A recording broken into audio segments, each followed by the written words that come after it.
goes, buddy. It looks like it's going to car show.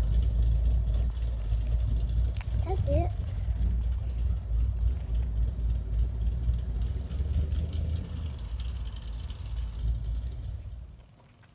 Alright, YouTube, I'm back. It's been a few months since I've posted anything on the blue truck, but I wanted to get an update on some things that's happened and things I'm going to address. But the very beginning of this video is very true. I have recently sold my white 1970 C10. Probably one of the toughest things I've ever done. It wasn't because I was tired of the truck or anything. Me and my wife recently just finally said, you know, enough's enough. In case you're unaware of Dave Ramsey, you can Google him, you can look him up on YouTube.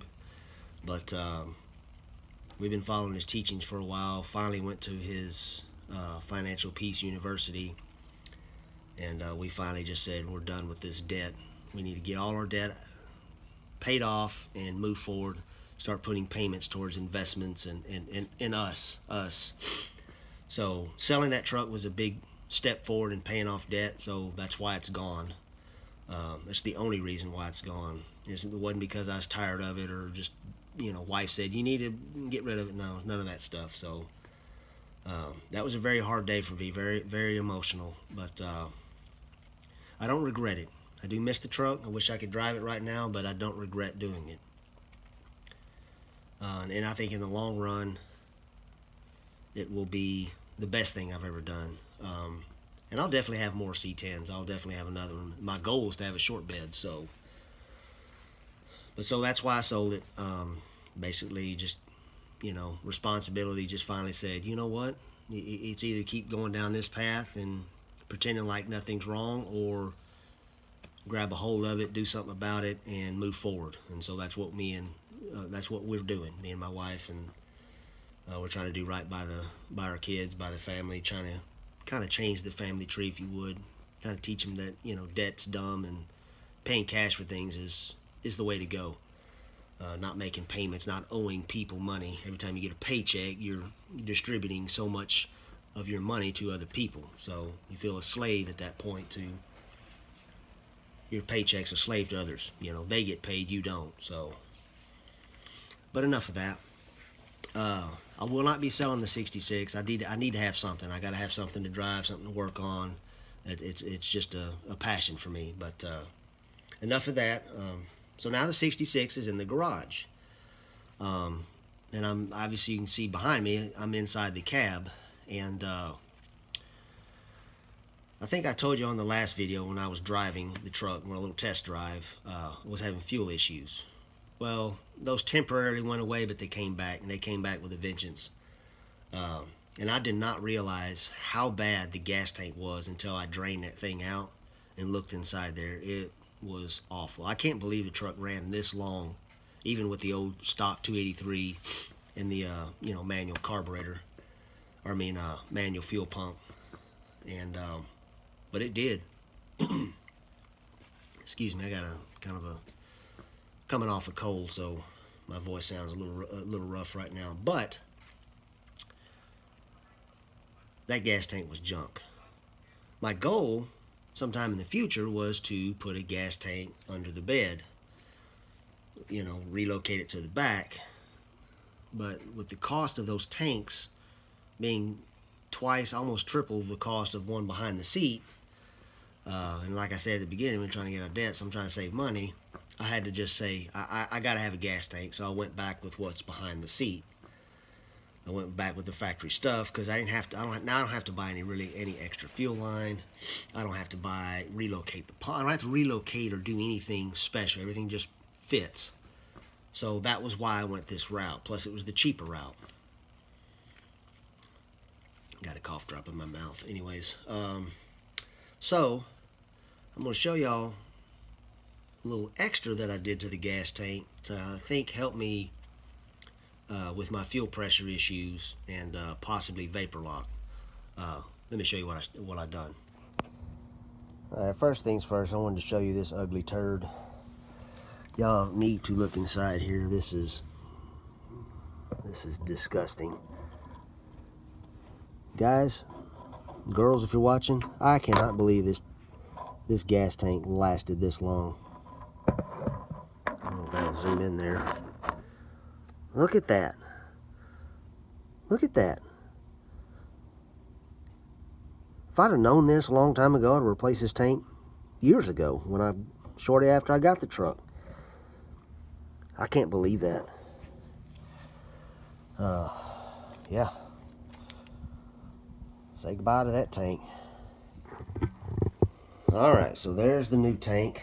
I got this thing from Summit Racing. Paid $200 for it. There's actually tanks that are a little cheaper from like LMC and places like that. They're like $150.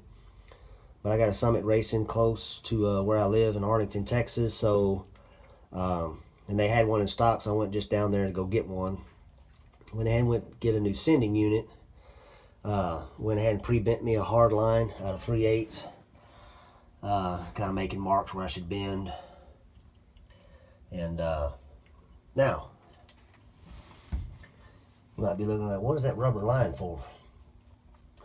This is a return line. I never really had any issues with the white truck. This pretty much the white truck had the same fuel pump and the same tank behind the seat with no return or any of that stuff. And the pressure would drop. I never had any, it shut off on me, but it would drop to, 3-4 psi if it got hot or whatever. And I noticed this one was doing the same thing. Obviously with that bad gas tank didn't help either. But so this is a return that I made. I was going to put it in the tank, but I decided not to. I didn't want to ruin the tank in case I want to reuse this somewhere else, or possibly sell it once I finally go to the one behind under the bed in the back. So right now I just went with rubber hose, and I just ran this pump and started the engine. It's got about 5 gallons of fresh clean gas, 93 octane, and I wanted to see if this works. I do not have a fuel pressure regulator. I'll show you what I used here in a second. Alright, here we go. So we're in the truck, we're in transmission, we're on the passenger side, and this is a Wix filter. I still have the box. I'll show you the part number in a second. But if you look right there, this is 3/8 in and out, and that extra line is a 1/4 inch return. I don't know exactly what this filter is used for factory vehicles, but it's not for the C10 because they didn't put these type of filters on them. And right now everything's just loose, nothing's zip tied, because I didn't know if this filter would work, the return part of it. And I just got it across here. I still got to zip tie everything, and then it goes up to the through the floorboard, and then obviously to the tank like you saw earlier. I am going to get rid of that glass filter, but for now I'll keep it, kind of monitor any trash that's in here. Let's go back to the top of the truck. Actually, there's the fuel pump I'm running. And of course there's my gauge. You're probably wondering why I got a gauge up under the truck, because I didn't want any gauges on top of the engine bay, so I kind of hid it down here. It's easy to see and monitor, and also easier to make adjustments because it does have a little pressure screw right here. And I don't know if you see that right there, but I can adjust pressure while watching the gauge move in and out or up and down. So yeah, that part's all working great. So let's go back up top.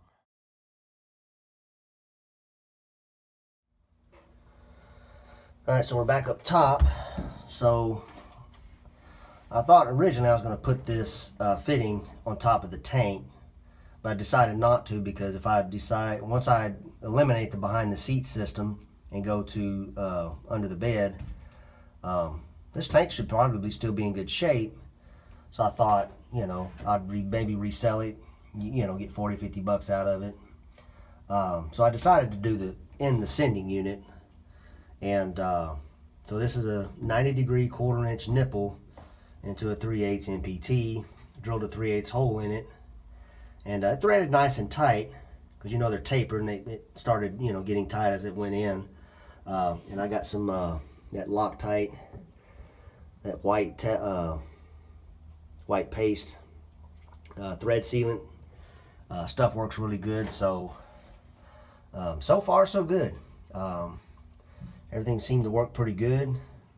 No leaks. Obviously, I cannot drive it because there's a small item missing. It's called the seat. It's right there. So, but I got a few more things I want to show y'all. I got some goodies that's in the future, in the plans.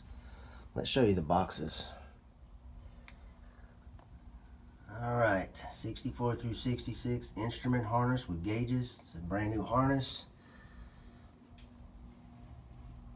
Yes, tachometer harness. You see what's in this box. Let's open that bad boy up. If I can do this one-handed.